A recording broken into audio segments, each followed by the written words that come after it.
ನೀವೀಗ ಕೇಳುತ್ತಿದ್ದೀರಾ ಮಾಹಿತಿ ಖಜಾನೆಯ ಕಾರ್ಯಕ್ರಮಗಳನ್ನು.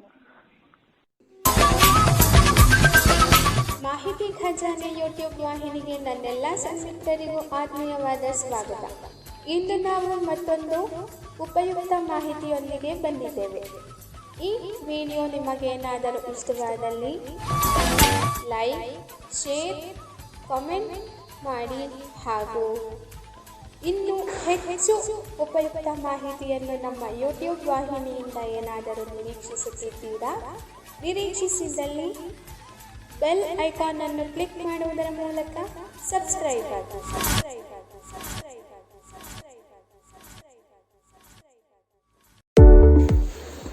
ನಮಸ್ಕಾರ ಸ್ನೇಹಿತರೆ, ಮಾಹಿತಿ ಖಜಾನೆಯ ಅಂಗೈಯಲ್ಲಿ ಆರೋಗ್ಯ ಕಾರ್ಯಕ್ರಮ ಸರಣಿಗೆ ಪ್ರೀತಿಯ ಸ್ವಾಗತ. ನಾನು ನಿಮ್ಮ ಗೆಳೆಯ ಶರತ್ ನಿಮ್ಮೊಂದಿಗೆ. ಇವತ್ತಿನ ಅಂಗೈಯಲ್ಲಿ ಆರೋಗ್ಯ ಕಾರ್ಯಕ್ರಮ ಸರಣಿಯಲ್ಲಿ ಕ್ವಿಕ್ಕಾಗಿ ಬೇಗ ನಿಮಗೋಸ್ಕರ ಒಂದು ಪುಟ್ಟ ವಿಷಯವನ್ನು ತಗೊಂಡು ಅತಿ ಕಡಿಮೆ ಸಮಯದಲ್ಲಿ ಇದರ ಬಗ್ಗೆ ಒಂದು ವಿಶ್ಲೇಷಣೆ ಮಾಡೋದಕ್ಕೆ ನಿಮ್ಮ ಮುಂದೆ ಹಾಜರಾಗಿದ್ದೀನಿ. ಸ್ನೇಹಿತರೆ, ಎಲ್ರಿಗೂ ಕೂಡ ಎಲ್ಲ ರೀತಿಯ ಆಹಾರಗಳು ಒಗ್ಗೋದಿಲ್ಲ. ಕೆಲವರಿಗೆ ಒಂದು ರೀತಿಯ ಆಹಾರ ಅಂದರೆ ದ್ರವ ಪದಾರ್ಥದ ಆಹಾರ ಬೇಕಾಗ್ತದೆ. ಇನ್ನು ಕೆಲವರು ಗಟ್ಟಿ ಪದಾರ್ಥಗಳನ್ನು ತಿನ್ನೋದಿಲ್ಲ. ಹಾಗಾದರೆ ಆಹಾರನ ಒಗ್ಗಿಸ್ಕೋಬೇಕು.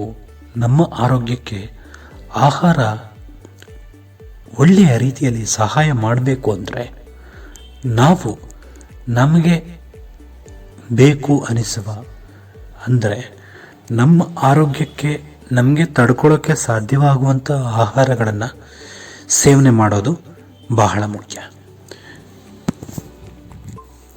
ಕೆಲವರಿಗೆ ಕೆಲವು ಆಹಾರಗಳು ಒಗ್ಗೋದಿಲ್ಲ. ಉದಾಹರಣೆಗೆ ಮಕ್ಕಳಿಗೆ ಹಸುವಿನ ಹಾಲಿನ ಪ್ರೋಟೀನ್, ಮೊಟ್ಟೆಯ ಬಿಳಿ ಲೋಳೆ,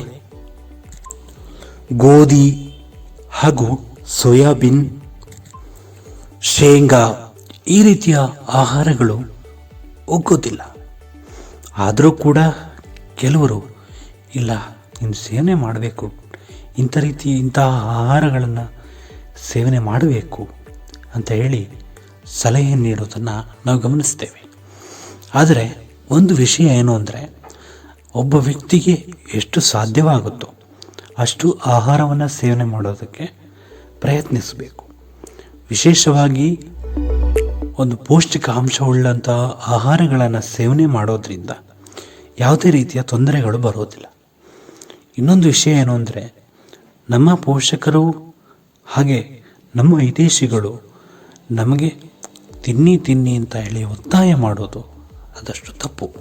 ಯಾಕಂದರೆ ಒಬ್ಬ ವ್ಯಕ್ತಿಯ ಆರೋಗ್ಯಕ್ಕೆ ಎಷ್ಟು ಸಾಧ್ಯವಾಗುತ್ತೋ ಅಷ್ಟು ಮಾತ್ರ ಅವನು ಸೇವನೆ ಮಾಡೋದಕ್ಕೆ ಸಾಧ್ಯ. ಅದನ್ನು ಮೀರಿ ತಿಂದರೆ ಅವನಿಗೆ ಇನ್ನೊಂದು ರೀತಿಯ ಪರಿಣಾಮ ಉಂಟಾಗುವಂತಹ ಸಾಧ್ಯತೆಗಳು ಇರ್ತವೆ.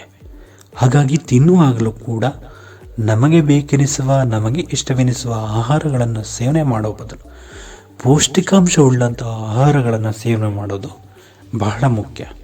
ನಮ್ಮ ನಾಲಿಗೆಗೆ ರುಚಿ ಎನಿಸುವಂಥ ಆಹಾರಗಳನ್ನು ಸೇವನೆ ಮಾಡೋದ್ರ ಮೂಲಕ ನಮ್ಮ ಆರೋಗ್ಯವನ್ನು ನಾವೇ ಹಾಳು ಮಾಡಿಕೊಳ್ಳೋದು ಎಷ್ಟು ಸರಿ ಅಂತ ನೀವು ಯೋಚಿಸಬೇಕಾಗಿದೆ. ಇನ್ನು ವಯಸ್ಕರ ವಿಷಯದಲ್ಲಿ ಶೇಂಗಾ, ವಾಲ್ನಟ್ ಹಾಗೂ ಸೇಬು, ಸ್ಟ್ರಾಬೆರಿ, ಟೊಮ್ಯಾಟೊ, ಈರುಳ್ಳಿ, ಬೆಳ್ಳುಳ್ಳಿ ಮುಂತಾದವು ಸಾಮಾನ್ಯವಾಗಿ ಒಗ್ಗೋದಿಲ್ಲ. ಅಂದರೆ ವಯಸ್ಕರ ಒಂದು ಶರೀರ ಏನಿರುತ್ತೆ ಅದು ವಯಸ್ಸಾಗಿರೋದರಿಂದ ಅವಾಗ ಏನಾಗುತ್ತೆ, ಅವರಿಗೆ ತುಂಬ ಒಂದು ಗಟ್ಟಿಯ ಪದಾರ್ಥಗಳನ್ನು ಸೇವನೆ ಮಾಡೋದಕ್ಕೆ ಆಗೋದಿಲ್ಲ. ನಾವು ಎಷ್ಟೇ ಪ್ರಯತ್ನ ಮಾಡಿದ್ರೂ ಕೂಡ ಬೇಯಿಸಿದ ಆಹಾರವನ್ನು ಅವರು ಸೇವನೆ ಮಾಡ್ತಾರೆ ಹೊರತು, ಅಂದರೆ ಸ್ವಲ್ಪ ಮಟ್ಟಿಗೆ ಬೇಯದೇ ಇರುವಂಥ ಪದಾರ್ಥಗಳನ್ನು ಅವರು ಸೇವನೆ ಮಾಡೋದಿಲ್ಲ. ಈ ಟೊಮೆಟೊ, ಈರುಳ್ಳಿ, ಬೆಳ್ಳುಳ್ಳಿ ಇದರಲ್ಲೂ ಕೂಡ ಒಳ್ಳೆಯ ಸತ್ವಗಳಿದೆ. ಆದರೆ ವಯಸ್ಸಾಗ್ತಿದ್ದಾಗೆ ನಾಲಿಗೆ ಏನು ಕೂಡ ರುಚಿಸೋದಿಲ್ಲ. ಅದರಿಂದಾಗಿ ಅವರು ಸೇವನೆ ಮಾಡೋದಕ್ಕೆ ಹಿಂದೇಟಾಗ್ತಿರ್ತಾರೆ. ಆದರೂ ಕೂಡ ನಮ್ಮ ಪೋಷಕರು ನಮಗೆ ಗೊತ್ತೇ ಇಲ್ಲದಾಗೆ ಅದನ್ನು ಸೇವನೆ ಮಾಡೋದಕ್ಕೆ ಅವಕಾಶ ಕಲ್ಪಿಸಿಕೊಡೋದನ್ನು ನೀವು ಗಮನಿಸ್ತೇವೆ. ಹಾಗೂ ವಯಸ್ಸಾದವರು ಈ ಪದಾರ್ಥಗಳನ್ನು ತಿಂದರೆ ಒಂದು ದೇಹಕ್ಕೆ ಹೋಗ್ತಿದ್ದಾಗೆ ವಿಚಿತ್ರವಾದ ಸಮಸ್ಯೆಗಳು ಅವರಲ್ಲಿ ಕಾಣಿಸ್ಕೊಳ್ಳುತ್ತೆ. ಉದಾಹರಣೆಗೆ ತುರಿಕೆ, ದುರ್ವಾಸನೆ, ಹಾಗೆ ಏನೋ ಒಂಥರ ಅಂದರೆ ಆಗ್ತಾನೇ ಇಲ್ಲ, ಈ ತಿಂದಿದ್ದರಿಂದನೇ ಆಗ್ತಿದೆ ಅನ್ನುವಂಥ ಭಾವನೆಗಳು ನಮಗೆ ಸರ್ವೇ ಸಾಮಾನ್ಯವಾಗಿ ಉಂಟಾಗುತ್ತೆ. ಹಾಗಾಗಿ ನಾವು ತಿನ್ನುವಾಗ ಯೋಚನೆ ಮಾಡಿ ತಿನ್ನೋದು ಬಹಳ ಮುಖ್ಯ.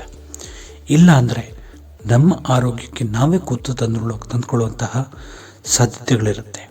ವಯಸ್ಸಾದಾಗ ಜೀರ್ಣಕ್ರಿಯೆಯು ಸರಿಯಾದ ರೀತಿಯಲ್ಲಿ ಕಾರ್ಯನಿರ್ವಹಿಸ್ತಾ ಇರೋದಿಲ್ಲ. ಅಂಥ ಸಂದರ್ಭದಲ್ಲಿ ಇಂತಹ ಗಟ್ಟಿ ಪದಾರ್ಥಗಳು ಹಾಗೆ ದೇಹಕ್ಕೆ ಸೇರದೇ ಇರುವ ಪದಾರ್ಥಗಳನ್ನು ಸೇವನೆ ಮಾಡಿದ್ರೆ ಗಂಭೀರವಾದ ಸಮಸ್ಯೆಗಳನ್ನು ಎದುರಿಸಬೇಕಾಗುತ್ತೆ. ಇನ್ನು ಕೆಲವರಿಗೆ ಏನಾಗುತ್ತೆ ಅಂದರೆ, ತಾವು ಒಂದು ನಿಗದಿಪಡಿಸಿದಂತಹ ಒಂದು ತರಕಾರಿಗಳು ಹಾಗೆ ಹಣ್ಣುಗಳನ್ನು ಸೇವನೆ ಮಾಡೋದರಿಂದ ಗಂಟಲಿನಲ್ಲಿ ಅಥವಾ ಬಾಯಿಯಲ್ಲಿ ತುರಿಕೆ ಉಂಟಾಗುತ್ತೆ. ಅದು ಸಣ್ಣ ಸಣ್ಣ ಗುಳ್ಳೆಗಳಾಗಿ ನಮ್ಮ ಒಂದು ಬಾಯಿಯ ಆರೋಗ್ಯವನ್ನು ಹಾಗೆ ನಮ್ಮ ಗಂಟಲ ಆರೋಗ್ಯವನ್ನು ನಾಶಪಡಿಸುವಂತಹ ಸಾಧ್ಯತೆಗಳಿರ್ತವೆ.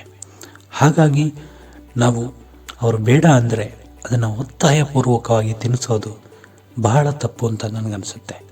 ಸೊ ಅವ್ರಿಗೆ ಬೇಕಾದಂಥ ಆಹಾರಗಳನ್ನು ಸೇವನೆ ಮಾಡೋದಕ್ಕೆ ನಾವು ಸಂಪೂರ್ಣವಾಗಿ ಅವಕಾಶ ಕೊಡಬೇಕು. ವಯಸ್ಸಾಯಿತು ಅಂದ ತಕ್ಷಣ ನಾವು ಒಂದು ನಿರ್ದಿಷ್ಟವಾದ ಆಹಾರವನ್ನು ಸೇವನೆ ಮಾಡಬೇಕು, ಇಷ್ಟೇ ತಿನ್ನಬೇಕು, ಇಷ್ಟೇ ಮಾಡಬೇಕು ಅಂತ ಒಂದು ಕಟ್ಟುಪಾಡುಗಳನ್ನು ಮಾಡ್ತೇವೆ. ಅದು ತುಂಬ ತಪ್ಪು. ಯಾಕಂದರೆ ಅವರಿಗೆ ತಿನ್ನಬೇಕು ಅನ್ಸಿದ್ರೆ ತಿನ್ನಲಿ ಬಿಡಿ ಅಲ್ವಾ. ಸೊ ವಯಸ್ಸಿದ್ದ ಕಾಲದಲ್ಲಿ ತಿಂದಿರ್ತಾರೆ, ಏನೋ ಅಪರೂಪಕ್ಕೆ ತಿನ್ನಬೇಕು ಅಂತ ಅನಿಸುತ್ತೆ, ಅದೇನೋ ಆಸೆ. ಒಬ್ಬ ಮನುಷ್ಯನಿಗೆ ಒಂದು ಆಸೆ ಇದ್ದೇ ಇರುತ್ತೆ, ನಾನು ತಿನ್ನಬೇಕು, ನಾನು ಬೆಳಿಬೇಕು ಅಂತ. ಸೊ ತಿನ್ನಲಿ ಬಿಡಿ, ಅದರಿಂದ ಏನು ಕಳ್ಕೊಳ್ಳೋದಿದೆ. ಹಾಗಂತೇಳಿ ಆರೋಗ್ಯ ಹಾಳಾಗೋ ಮಟ್ಟಿಗೆ ತಿನ್ನಿ ಅಂತಲ್ಲ, ಏನೋ ಅಪರೂಪಕ್ಕೆ ತಿಂತಾರೆ, ತಿಂದು ಅಂತ ಹೇಳಿ ಸುಮ್ಮನೆ ಇರೋದು ಬಹಳ ಒಳ್ಳೆಯದು. ಯಾಕಂದರೆ ಕೆಲವ್ರ ಮನೆಯಲ್ಲಿ ನಾನು ಗಮನಿಸ್ತೀನಿ, ಯಾಕಂದರೆ ಅವರು ಹಾಗೆ ಮಾಡೋದು. ಒಂದು ವಯಸ್ಸಾಯಿತು ಅಂದ ತಕ್ಷಣ ನೀನು ಎಣ್ಣೆ ಪದಾರ್ಥಗಳನ್ನ ತಿನ್ನುವಾಗಿಲ್ಲ, ಅವ್ರಿಗೆ ರೆಸ್ಟ್ರಿಕ್ಷನ್ ಹಾಕೊಳ್ಳೋಂಥದ್ದು, ಎಣ್ಣೆ ಜಾಸ್ತಿ ಹಾಕಬಾರ್ದು ಅನ್ನುವಂಥ ಒಂದು ಕಲ್ಪನೆಗಳು ಇಂದಿಗೂ ಕೂಡ ಗ್ರಾಮೀಣ ಭಾಗದಲ್ಲಿ ತಲೆದೋರ್ತಾ ಇರೋದು ತುಂಬ ಬೇಸರದ ಸಂಗತಿ ಅನಿಸುತ್ತೆ.